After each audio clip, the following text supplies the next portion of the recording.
नमस्ते। आज हम एक बहुत ही बड़े सवाल पर बात करने वाले हैं। एक ऐसा सवाल जो हम सबके आने वाले कल को तय कर रहा है। सवाल है, क्या हम आर्टिफिशियल इंटेलिजेंस यानी एआई पर भरोसा कर सकते हैं? और खास तौर पर भारत के लिए इस भरोसे का मतलब क्या है? चलिए इस दिलचस्प दुनिया में थोड़ा और गहरा उतरते हैं। तो पहला और सबसे सीधा सवाल यही है, क्या एआई पर भरोसा किया जा सकता है? अब इसका जवाब शायद हाँ या ना में देना उतना आसान नहीं है जितना लगता है। पर सच तो ये है कि हम में से ज्यादातर लोग जाने अनजाने में हर रोज इस पर भरोसा कर रहे हैं। जी हाँ, बिल्कुल। जब हम यूपीआई से फटाक से पेमेंट करते हैं, या कहीं जाने के लिए मैप से रास्ता पूछते हैं, या फिर ऑनलाइन अपनी पसंदीदा चीज़ खरीदते हैं, तो हम असल में एआई पर ही तो भरोसा कर रहे होते हैं। ये टेक्नोलॉजी अब हमारी रोज़ की ज़िंदगी का हिस्सा बन चुकी है। अच्छा, इसको और अच्छे से समझने के लिए आइए एक कल्पना करते हैं। सोचिए कि एआई एक नया एकदम स्मार्ट शहर है जो हमारे चारों ओर तेजी से बन रहा है। अब किसी भी मजबूत शहर के लिए सबसे जरूरी क्या होता है? उसकी नींव। और इस एआई शहर की नींव है भरोसा। तो सवाल ये उठता है कि इस शहर को बनाने वाले लोग कौन हैं? इसकी सुरक्षा की जिम्मेदारी किसकी है? क्या ये सिर्फ सरकार का काम है या उन बड़ी कंपनियों का जो एआई बना रही हैं? नहीं, सच तो यह है कि ये हम सबकी एक साझा जिम्मेदारी है। चलिए देखते हैं कि इस टीम में कौन कौन है। देखिए, ये पूरी एक टीम की तरह काम करता है। सबसे पहले है आर्किटेक्ट्स, यानी वो लोग जो एआई मॉडल्स को डिज़ाइन करते हैं। फिर आते हैं इंजीनियर्स, जैसे हमारे बैंक या दूसरी कंपनियां, जो इस एआई का इस्तेमाल करके हम तक सर्विसेज पहुंचाते हैं।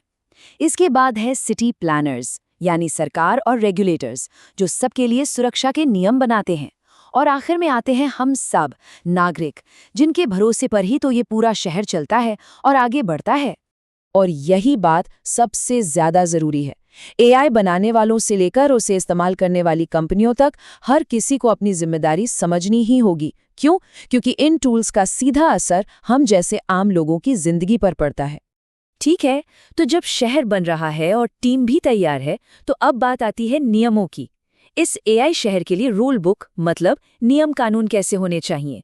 यहाँ सबसे बड़ी सोच ये है कि नियम सिर्फ टेक्नोलॉजी के लिए नहीं, बल्कि हम इंसानों को केंद्र में रखकर बनाए जाने चाहिए।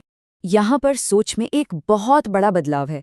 देखिए, पुराना तरीका था कि सिर्फ टेक्नोलॉजी पर फोकस करो, लेकिन नया और सही तरीका कहता है कि नतीजों पर ध्यान दो।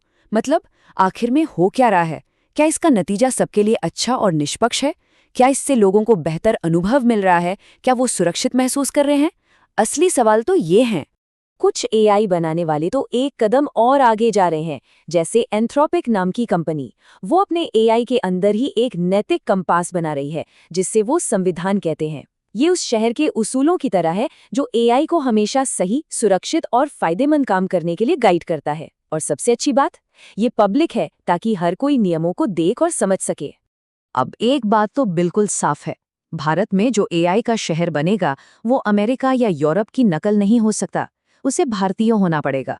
उसे हमारी संस्कृति, हमारी भाषाएं और हमारी अपनी ज़रूरतों को समझना होगा। और आपको जानकर शायद हैरानी होगी कि हम भारतीय एआई को अपनाने में कितने आगे हैं। एआई असिस्टेंट क्लॉड का इस्तेमाल करने में भारत पूरी दुनिया में दूसरे नंबर पर है। जी हाँ, दूसरा सबसे बड़ा देश।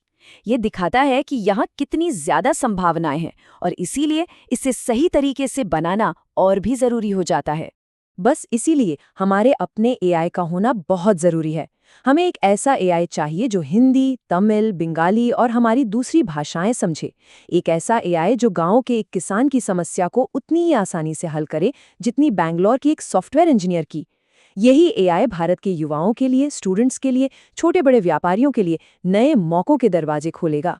तो हमने एआई शहर की बात की, उसके नियमों को समझा और भारत के लिए उसके मतलब को भी जाना। तो इन सब बातों से हमें सबसे बड़ी सीख क्या मिलती है? तो सबसे बड़ी और ज़रूरी बात जो हमें याद रखनी है वो ये है कि एआई पर भरोसा कोई बिजली का स्विच नहीं है जिसे एक बार ऑन कर दिया और बस काम हो गया। नहीं, ये एक रिश्ता है, टेक्नोलॉजी बनाने वालों और हम सब नागरिकों के बीच का एक मजबूत रिश्ता। और इस रिश्ते को हम सबको मिलकर बनाना है और लगातार निभाते रहना है, ताकि हमारा ये एआई शहर सभी के लिए सुरक्षित, मजबूत और फायदेमंद बना रहे।